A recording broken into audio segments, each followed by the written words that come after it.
The case of the missing heirloom. You are Garrick Ironwill, a battle-hardened human fighter with a reputation for both strength in combat and a sharp mind for solving problems. Recently retired from the King's Guard, you've begun taking on private work in Rivermoor. Chapter 1. The Request. A cool autumn morning finds you at the Copper-Tankard Tavern when a well-dressed halfling courier approaches your table. "Are you Garrick Ironwill?" he asks nervously. "Lady Alara Silvershield requests your immediate presence at her estate. There's been a situation that requires discretion and your particular talents." The Silvershields are one of the wealthiest merchant families in Rivermoor. This could be lucrative work. I will go meet Lady Alara. You finish your ale and follow the halfling courier through the cobblestone streets of Rivermoor.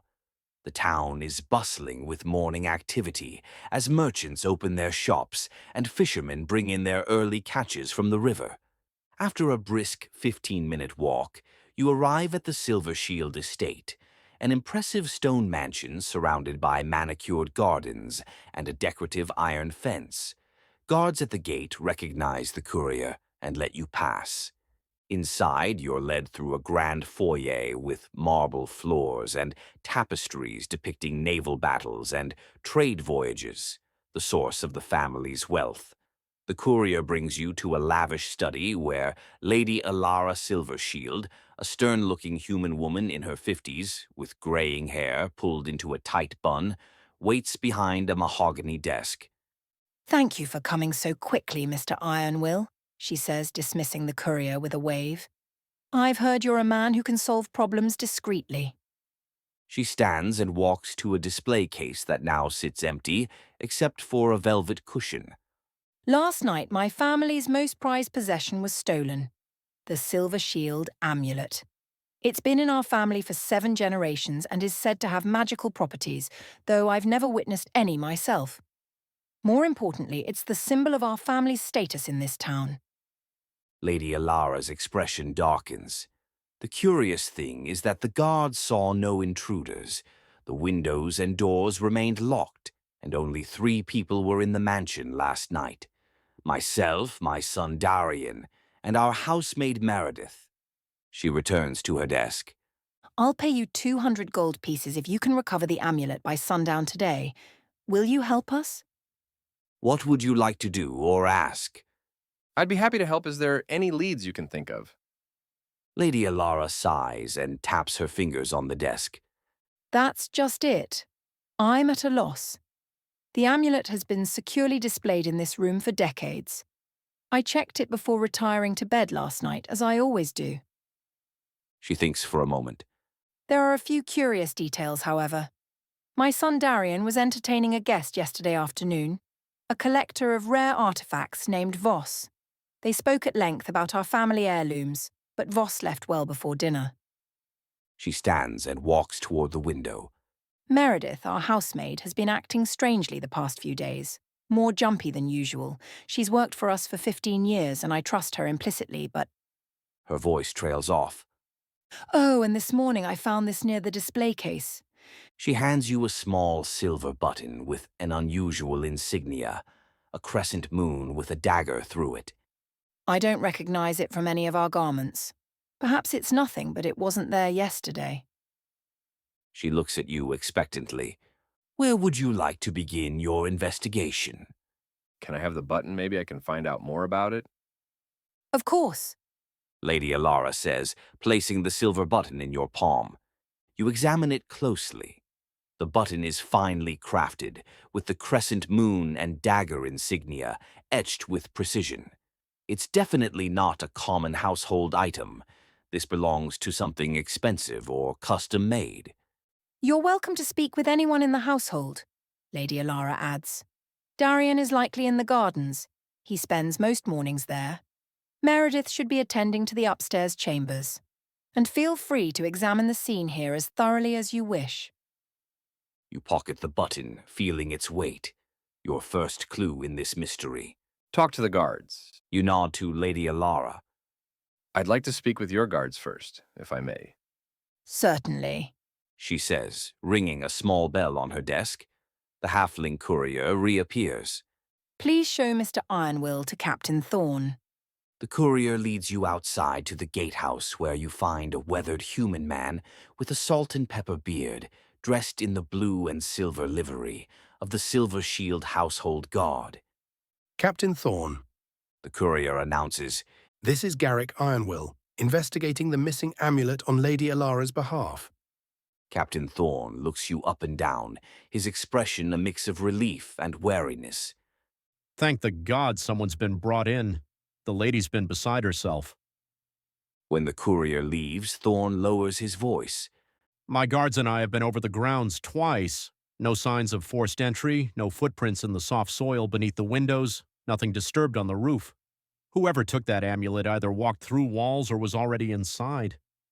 He scratches his beard. We had 4 men on patrol last night. 2 at the gate, 2 walking the perimeter. Nobody saw anything unusual.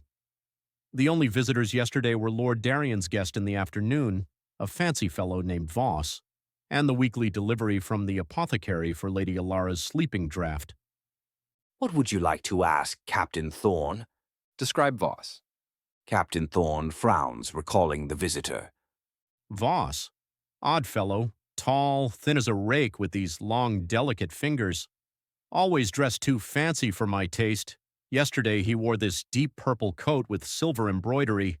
Has a way of looking at you like he's calculating your worth. He adjusts his sword belt thoughtfully. Been here a few times over the past month. Claims to be some kind of collector or scholar of ancient artifacts. Lord Darien seems quite taken with him, always eager to show off the family treasures. Thorne lowers his voice. Between you and me, I don't trust the man. There's something off about him. The way he moves too quietly, how his eyes linger on things a bit too long. I made sure one of my men kept an eye on him while he was here. He shrugs. But he left well before sunset yesterday, and I watched him ride away myself. Unless he can turn invisible and walk through walls, I don't see how he could have taken the amulet. What would you like to do next?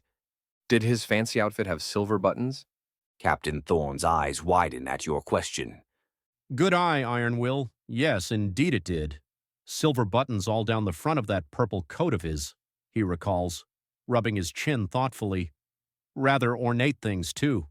Can't say I paid close attention to what was on them, though. He narrows his eyes. Wait, did you find something? Would you like to show Captain Thorne the button or keep this information to yourself for now? Yes. Show him the button. You pull out the silver button and show it to Captain Thorne. Lady Alara found this near the display case this morning. Does it look familiar?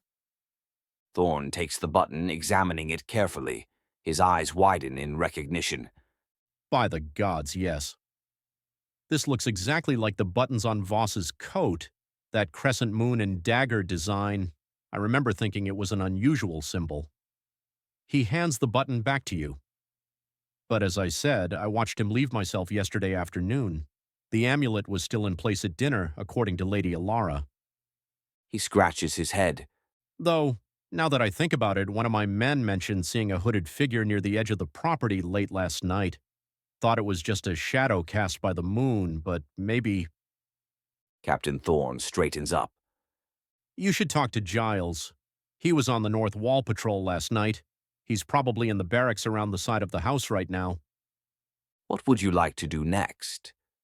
Do you know anything else of Voss or circles that he associates with? Captain Thorne crosses his arms, considering your question. Not much, I'm afraid. He appeared in Rivermore about a month ago, stays at the Golden Swan Inn, that fancy place by the river where wealthy merchants lodge. He lowers his voice. I did have one of my men make some discreet inquiries after his first visit. Seems Voss has been making the rounds of all the noble houses in the region, particularly those with collections of artifacts or heirlooms. Thorne scratches his beard thoughtfully. There was a rumor, just a rumor, mind you, that Lord Blackwood over in West Hollow had a valuable ring go missing after Voss visited. Nothing was ever proven. He shifts uncomfortably. Oh, and I did see him once at the Veiled Lantern Tavern. speaking with a hooded figure.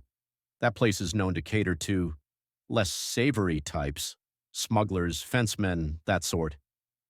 That's all I know. Would you like me to take you to Giles now? What would you like to do next? Sure, I will talk to Giles. Captain Thorne leads you around the side of the mansion to a small stone building where the guards rest between shifts. Inside, several off-duty guards are playing cards or cleaning their equipment. Giles! Thorne calls out to a young, lanky guard who's polishing his helmet. This is Garrick Ironwill.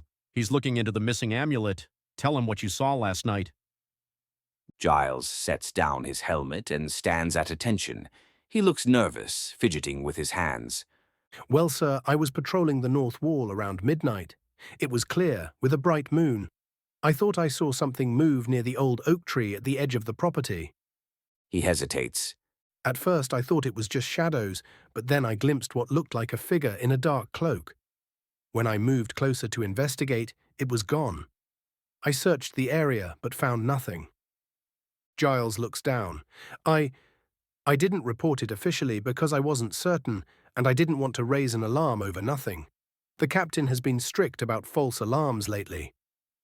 Captain Thorne frowns at this last comment. Is there anything else you remember about the figure? You ask. Giles thinks for a moment. They seemed tall and thin, moved very quickly. Oh, and I think I saw a flash of something purple beneath the cloak, but it was just for an instant. What would you like to ask or do next?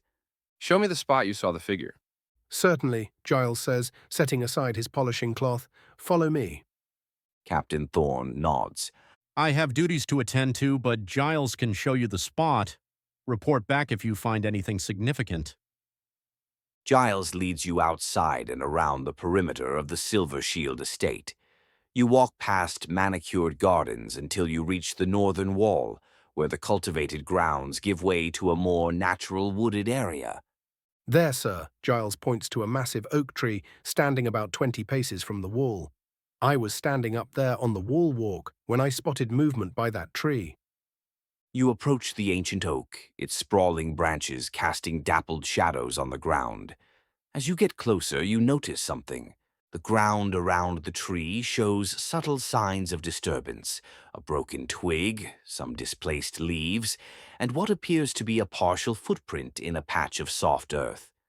The print suggests someone with a light step and fine boots, definitely not the heavy boots of the guards. Looking up, you notice the tree's lowest branch extends close to the estate wall. Someone agile could potentially use it to bypass the wall entirely. I didn't check the tree itself, Giles admits, looking embarrassed. I was focused on the ground. What would you like to do next? Follow the path of someone who would use the tree to clear the wall. You examine the area more carefully, looking for a likely path someone might take from the tree to the mansion. With your trained eye, you spot a faint trail through the underbrush on the other side of the tree, leading away from the estate.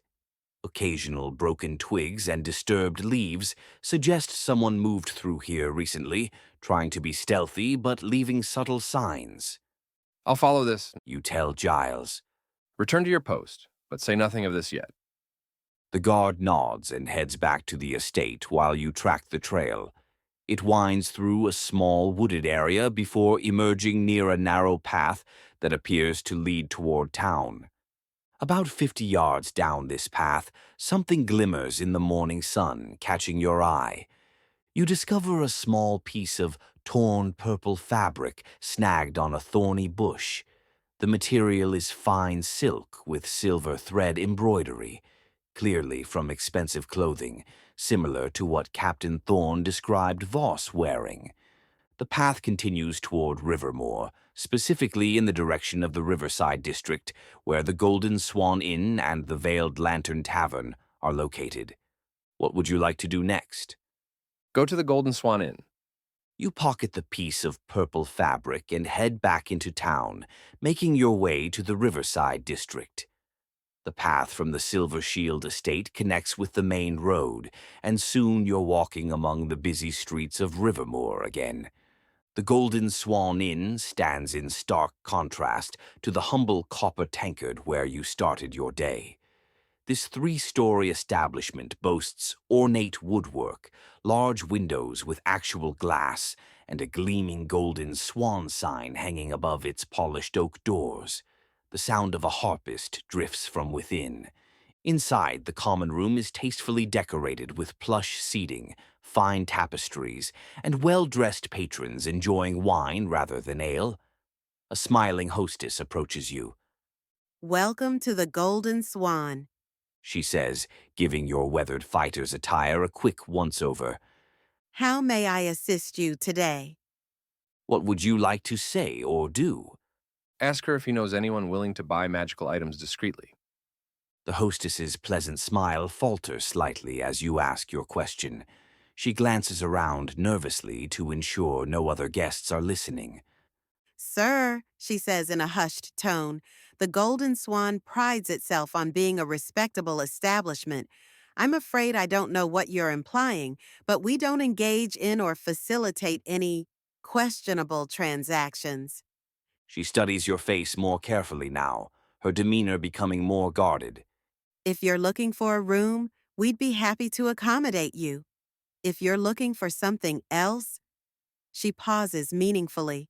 I suggest you try elsewhere. Perhaps the Veiled Lantern might be more suited to your specific interests. Before you can respond, a well-dressed man descends the ornate staircase behind her. He's tall and thin, wearing an expensive-looking outfit with a notable absence. His purple coat is missing several buttons. It's Voss. He hasn't noticed you yet, as he's engaged in quiet conversation with a hooded figure following behind him. What would you like to do? Describe the hooded figure. What kind of boots? Clothes weapons. As you observe discreetly, you note several details about the hooded figure walking behind Voss. The figure is wearing a dark gray cloak with the hood pulled low, obscuring most of their face. Beneath the cloak, you catch glimpses of what appears to be fitted leather armor, high quality but weathered from use. Their boots are particularly notable. Soft leather, clearly expensive and well-made, with a distinctive thin profile designed for stealth rather than protection. These match the general shape of the partial footprint you found near the oak tree. You don't see any obvious weapons, but there's a suspicious bulge at their hip that suggests a concealed dagger or short sword. Their movements are fluid and practiced. This person is trained in stealth and likely combat as well. Most interestingly, something metallic occasionally glints from within the folds of their cloak when they move. Something hanging from their neck that catches the light. Voss and this mysterious companion are heading toward the inn's side exit, speaking in hushed tones. What would you like to do? Tail them discreetly enough that if observed, I can act like I'm going about some other business, then carry on if spotted. You casually adjust your posture to appear like just another patron, considering the inn's offerings. As Voss and the hooded figure move toward the side exit, you wait a few moments, then follow at a reasonable distance. You maintain a natural pace, occasionally stopping to admire the architecture or pretend to check something in your pocket. When they exit the building, you make your way to the same door, emerging into a narrow alley that runs alongside the inn. You spot them about 30 paces ahead, moving toward the less reputable section of the Riverside district. The midday crowds provide good cover as you follow. They turn down a side street and you continue your pursuit, maintaining distance but keeping them in sight. They seem focused on their conversation and haven't noticed your presence. The pair eventually arrives at a nondescript building with a faded sign showing a lantern partially covered by cloth. The Veiled Lantern Tavern. They enter quickly, with Voss checking over his shoulder once before disappearing inside. What would you like to do next? Walk around a bit, check for entrances, exits to the Veiled Lantern. Observe what's going on in this neighborhood.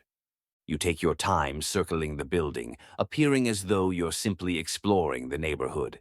The Veiled Lantern is a two-story building wedged between a pawn shop and what appears to be an abandoned storefront. You identify 3 ways in and out. The main entrance from the street. A side door in the narrow alley between buildings, likely leading to the kitchen. A rear exit behind the building that opens into a small courtyard with access to the back streets. You also notice a few windows on the second floor that could potentially serve as emergency exits for the desperate. The neighborhood itself has taken a clear turn for the worse compared to the Golden Swan's location. Buildings here are poorly maintained, with peeling paint and worn stonework. Suspicious characters loiter in the shadows, eyeing passers-by for potential marks. A couple of bruisers stand outside the tavern's main entrance, sizing up anyone who approaches. Despite it being midday, this area has an unmistakable nighttime economy feel to it.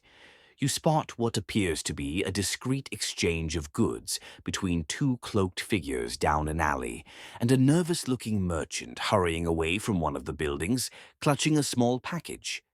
The veiled lantern itself isn't trying to hide its nature as a gathering place for those operating in the shadows of society.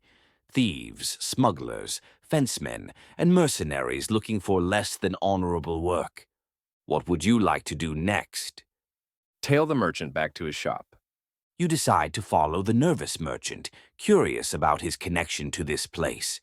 You trail the merchant at a safe distance as he weaves through the back streets, occasionally glancing over his shoulder.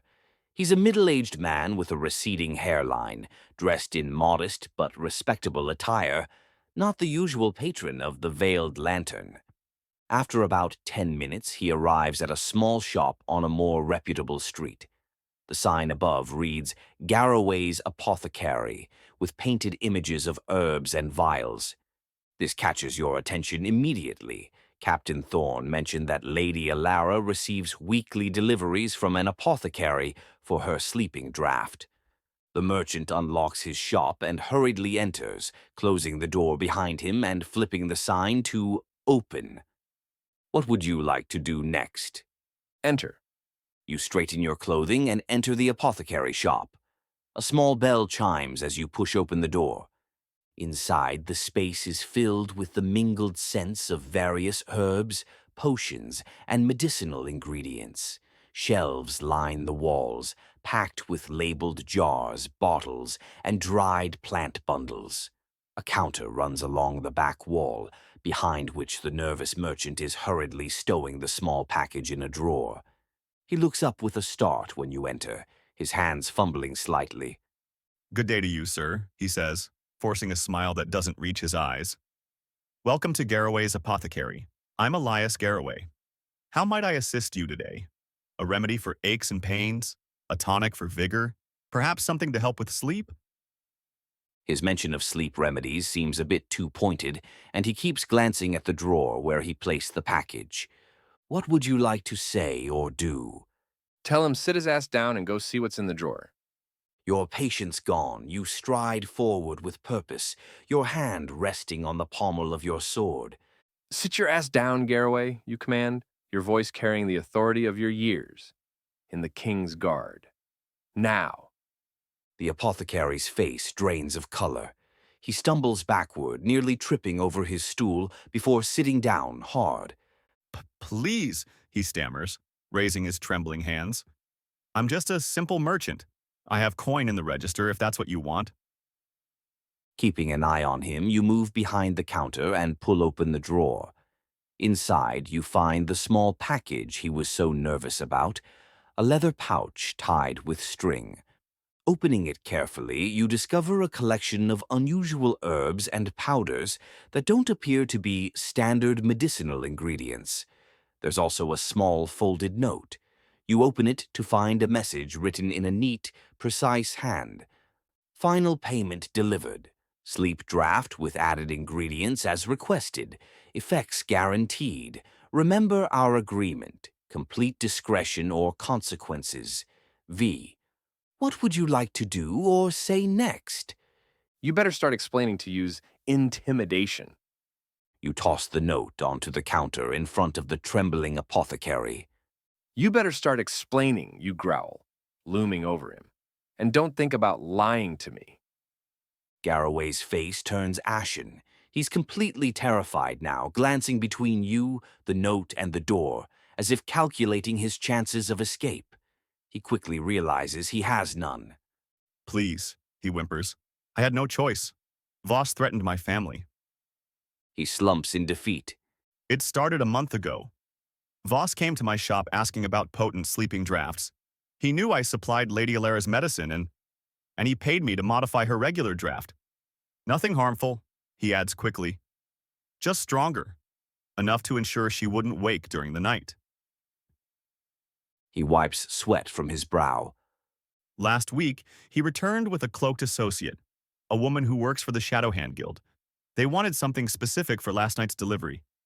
I didn't ask questions. Garraway points at the pouch. The regular ingredients for Lady Alara's sleeping draft are there, but with additional herbs that deepen sleep significantly. The dose I prepared would keep her unconscious through even loud noises until morning. He looks at you with pleading eyes. I swear, I didn't know they planned to steal anything. I thought perhaps they were planning to search for documents or something. Please, you have to believe me. What would you like to do next? Reassure him. Ask him what he knows about Voss and the woman. You relax your posture slightly, seeing the man is genuinely terrified. I'm not here to hurt you, Garraway. I'm investigating a theft at the Silver Shield estate, and you've just confirmed my suspicions. You pull up a stool and sit across from him. Tell me everything you know about Voss and this woman from the Shadowhand Guild. I need details. The apothecary takes a deep breath, his hands still shaking. Voss. He presents himself as a collector and scholar, but there's something cold about him. Calculating. He knows things about people. Things he shouldn't know. He used that knowledge to pressure me. Garraway continues. The woman, she never gave her name. Tall, moves like a cat. I only know she's with the Shadowhand because Voss mentioned it. I think to frighten me further. She barely spoke when they visited, but I could tell she was the one actually doing the work. Voss plans, she executes. He hesitates, then adds, I overheard something when they thought I was in the back room. They mentioned meeting a buyer at the Veiled Lantern today. Someone coming from out of town specifically for an acquisition with magical properties. They seemed especially concerned about moving quickly before anyone noticed the item was missing. What would you like to do next? Tell Garraway to get his ass in gear. Go to Lady Alara's estate, get Thorn and as many guards as he can, and get to the Veiled Lantern as quickly as they can go. Go now. You grab Garraway by the collar, pulling him to his feet. Listen carefully. Get to the Silver Shield estate immediately. Find Captain Thorn and tell him everything you've told me. Tell him to bring as many guards as he can spare to the Veiled Lantern right away. The thieves are about to sell Lady Alara's amulet to an out-of-town buyer. Garraway nods frantically. Yes, of course. Right away. Go, now. You command, and he bolts out the door.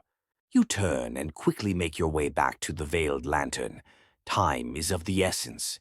The sale could happen any moment, and you may need to act before Thorn arrives with reinforcements. As you approach the tavern, you consider your options.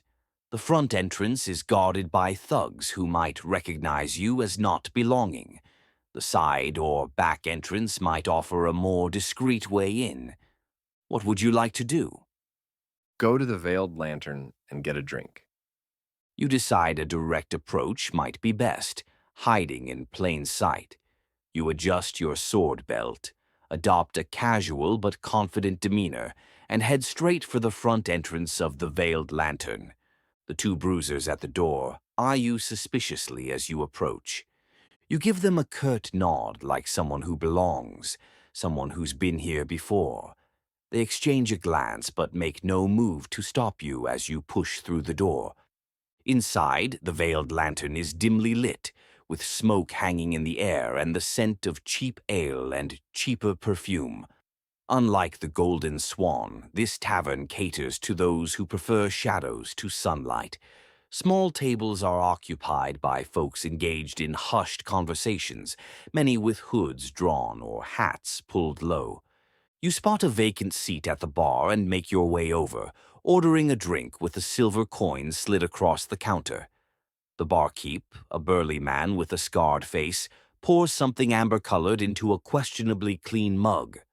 From this position, you scan the room carefully, looking for Voss, the hooded woman, or anyone who might match the description of a wealthy out-of-town buyer.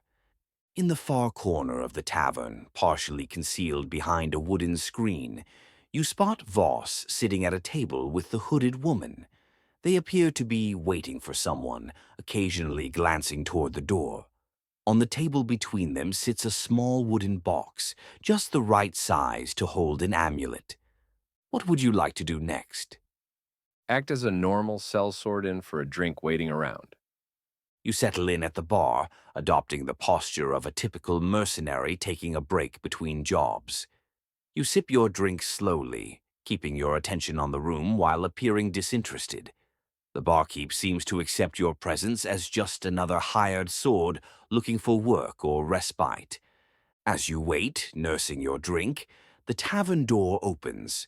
A well-dressed man in traveling clothes enters, clearly not a local and carrying himself with the confidence of wealth and privilege. He scans the room briefly before a subtle nod from Voss catches his attention.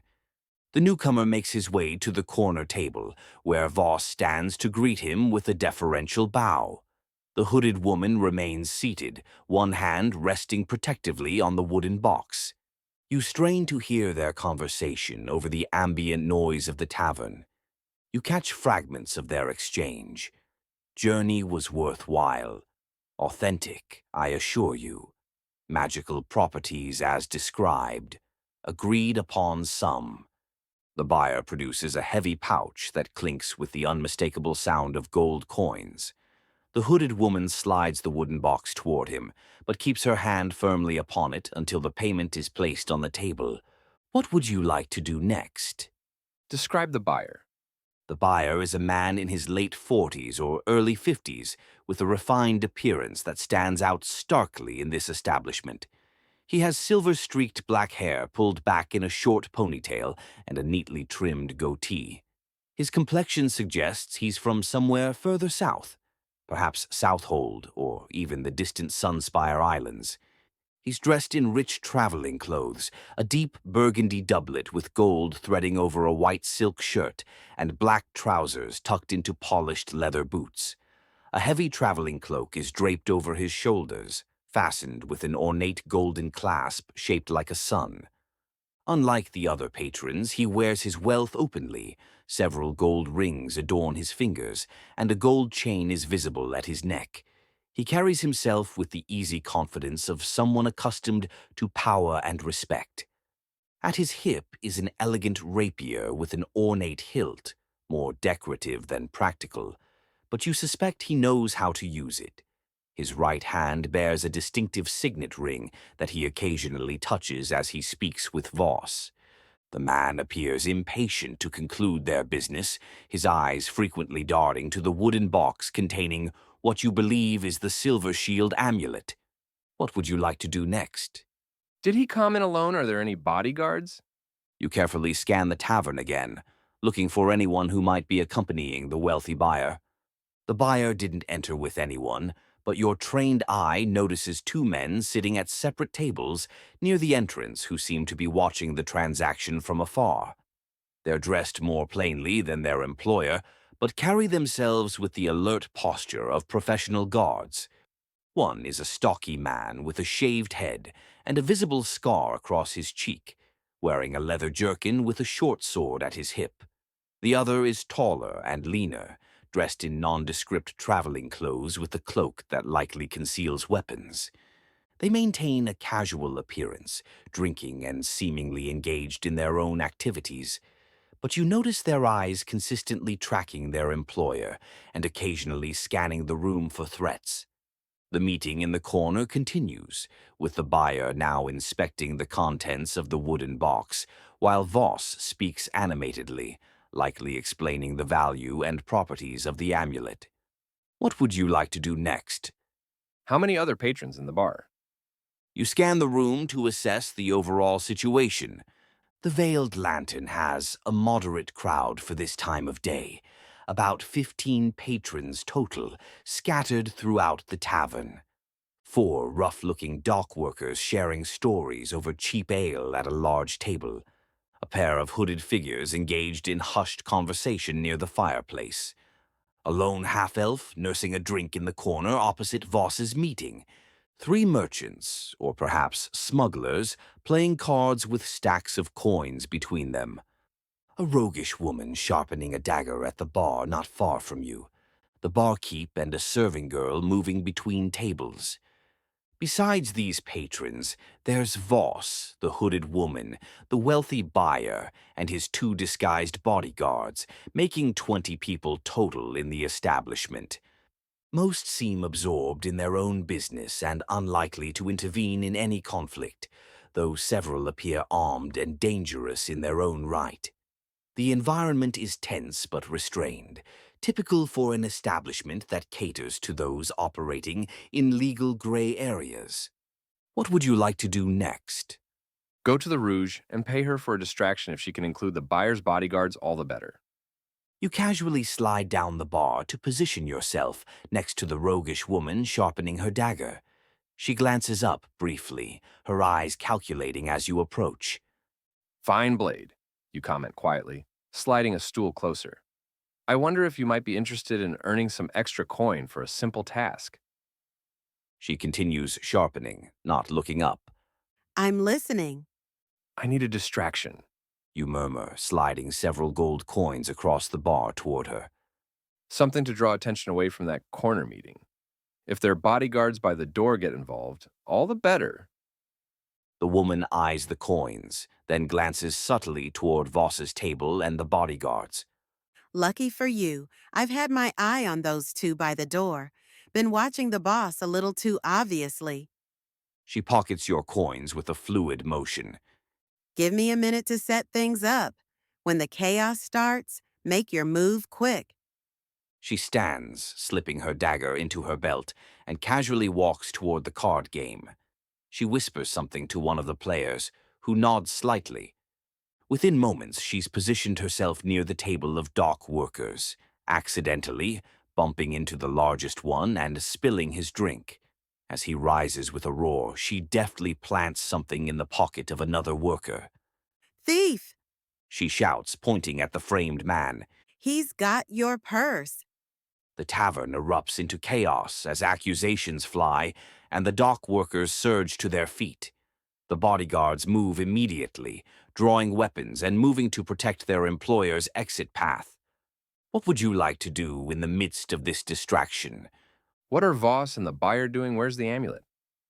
As the chaos erupts, you keep your focus on what matters most, the transaction in the corner. Through the growing commotion, you see Voss and the buyer both startled by the sudden brawl.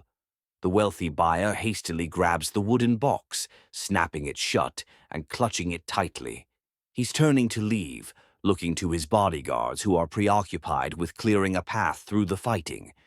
The hooded woman has drawn a concealed blade, positioning herself protectively near Voss, who is frantically gathering the payment pouch. They appear ready to make a quick exit through a side door behind their table. The amulet is definitely in the wooden box the buyer is holding. He's now trying to maneuver toward his bodyguards while avoiding the spreading brawl, which has drawn in several other patrons. What would you like to do next? Make my move, kick the back of his knee, and disarm the box. You seize the opportunity in the chaos, moving swiftly through the brawl toward the buyer. With everyone distracted by the fight, you weave through the chaos unnoticed until you're right behind the wealthy buyer. In one fluid motion, you drive your boot hard into the back of the buyer's knee. He buckles with a cry of surprise and pain, losing his balance completely. As he falls forward, you execute a perfect disarming technique, wrenching the wooden box from his grasp. "What the?" he sputters, but you're already backing away with your prize. The buyer's shout alerts his bodyguards, who turn to see what's happening. The hooded woman spots you as well, her eyes narrowing beneath her hood as she recognizes you from somewhere. Perhaps she noticed you following them earlier. Stop him, Voss shouts, pointing in your direction. He's stealing our property. What would you like to do next? Open the box tack, the amulet, throw the box at the biggest threat. You quickly pry open the wooden box to confirm its contents. Inside, just as you suspected, lies the silver shield amulet, a stunning silver pendant fashioned in the shape of a shield, inlaid with small blue gems that seem to glow with an inner light. You snatch it and drop it into your secure inner pocket. You assess the immediate threats in a split second. The hooded woman is moving toward you with frightening speed, her blade drawn. She's clearly the most dangerous opponent. You hurl the empty wooden box directly at the woman's face with perfect accuracy. It strikes her squarely between the eyes with unexpected force, causing her to stumble backward and crash into a table. The tavern has descended into complete chaos. The bodyguards are fighting to reach you through the brawl. Voss is shouting frantically, and the buyer is struggling to his feet, drawing his rapier with a look of fury. Just then, the front door bursts open and Captain Thorn enters with 4 Silver Shield guards, swords drawn. City guard, nobody move! Thorn bellows, though few heed his command as the fighting continues. What would you like to do? Draw my sword and counter any incoming attacks. As multiple threats converge on you, you draw your sword with practiced efficiency, ready to defend the amulet you've secured. The scarred bodyguard reaches you first, swinging a heavy club toward your head. You parry his attack with a powerful swing of your sword, deflecting the club downward and away from your body. The impact sends vibrations up your arm, but you maintain your stance. The second bodyguard attempts to flank you, dagger in hand. You sense the movement behind you just in time. You pivot and deliver a swift pommel strike to the second attacker's sternum, driving the breath from his lungs and sending him staggering backward into the crowd.